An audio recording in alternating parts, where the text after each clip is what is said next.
Le transport aérien à destination du Bénin augmente de prix et la toile gronde. Selon les commentaires, le billet d'avion pour Cotonou coûte plus cher qu'en direction des destinations voisines, notamment Lomé.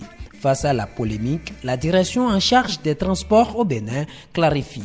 Les compagnies qui desservent Paris disent que dans le même temps, au niveau de Lomé, que le taux de remplissage de leurs avions est très faible. Donc c'est une politique à leur niveau de baisser les prix pour attirer de la clientèle. Le problème avec les billets d'avion, ce n'est pas la théorie de l'offre et de la demande, réagit un internaute. Plus le taux de remplissage est élevé, normalement, les prix des billets d'avion baissent car les coûts sont souvent supportés par les passagers. Cette position est largement partagée. En homme avisé, Habib, un pilote de ligne apaise. Selon le pilote béninois, la variation des tasses entre différents pays et aéroports peut également influencer la disparité des prix des billets d'avion à l'échelle régionale, voire mondiale. Le pilote fait des suggestions à l'aéroport du Bénin en vue d'améliorer son efficacité et sa compétitivité.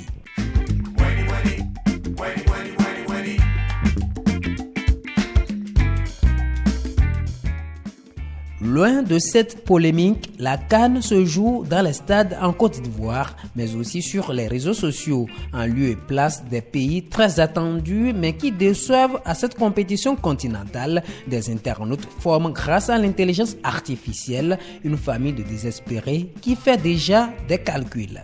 Bon, on est de la même famille, pas besoin de 2 calculatrices. Avec une seule, on peut déjà commencer à faire nos calculs. À côté, des supporters pleurent dans des vidéos réelles, d'autres se montrent résilients, comme ceux-ci chantant « On n'a pas gagné, mais on s'en fout ».